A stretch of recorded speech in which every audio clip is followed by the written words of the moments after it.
இல்லையா இது கையை மூட்டிட்டு எதுவும் மேஜிக் பண்ணுற மாதிரி இருக்கா? மேஜிக் தாங்க. ஆனால் இப்போ இல்லை மேஜிக்கு. இதெல்லாம் என்கிட்ட இருக்கிற சில்வரோட கலெக்ஷன். பட் என்னைக்காவது ஒரு நாள் இதெல்லாம் பண்ணணுன்ட்டு இன்றைக்கி எடுக்கிறோம், பண்ணுறோம், முடிக்கிறோம் அப்படின்னு சொல்லிட்டு தான் எடுத்தேன். ஸோ ரொம்ப கருகி இருந்துச்சு. உங்களுக்கு வந்து ஷார்ட்ஸ்லேயே தெரியும்னு நினைக்கிறேன். ஃபர்ஸ்ட் ஆஃப் ஆல் இதை கொஞ்சம் நான் க்ளீனப்புக்காக கொஞ்சோண்டு சோடா வச்சு ஹாட் வாட்டரில் ஊற வச்சுருந்தேன். ஊற வச்சு ஒரு 1 hour கழிச்சு தான் டிப் பண்ணி எடுத்தேன்.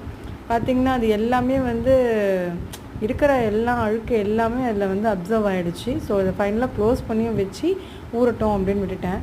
அதுக்கப்புறமா எடுத்து பார்க்கும்போது கொஞ்சம் அதோடய டஸ்ட்டு எல்லாமே வந்துட்டு கீழே அப்படியே பெண்டிங்கில் இருந்துச்சு. எடுத்து பார்த்துட்டு சரி அடுத்த மேஜிக்கு நம்ம பண்ண போகணும் இல்லையா? ஸோ அதுக்காக தான் ரெடி ஆகிட்ருக்கேன். மேஜிக் முடிஞ்சிச்சு. எதனால் மேஜிக்குன்றது அந்த லிக்விட் உங்களுக்கு கீழே தெரியும்னு நினைக்கிறேன். Yes, magic shine. அதனால தான் இது வந்து நியூ ஒன்று, அதாவது ஆஃப்டர் வாஷிங். இது ஓல்டு ஒன் நான் காமிச்சிருக்கேன் பாருங்கள். இதுதான் ஓல்டு ஒன்று. இதில் ஏதோ ஓரளவுக்கு சுமாராக தெரியுது, ஆனால் உண்மையாக நேரில் ரொம்ப கருகருன்னு இருந்துச்சு. ஆனால் வித்தியாசம் உங்களுக்கே தெரிஞ்சிருக்கும். ஃபைனலாக எல்லாத்தையும் ஒரு வழியாக வாஷ் பண்ணி முடிச்சுட்டு டுடாயின் வந்துடுச்சு.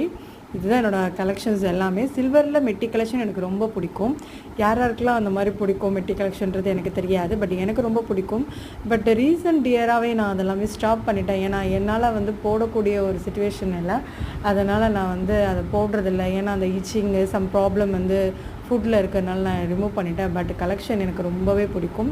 இது ஜஸ்ட்டு 3 தான். ஒன்று வந்துட்டு ராமேஸ்வரத்துலேயே மிஸ் பண்ணிட்டேன். வீடியோ வாட்ச் பண்ணதுக்கு நன்றி. சப்ஸ்கிரைப் பண்ணுங்கள். Thank you so much. டாடா.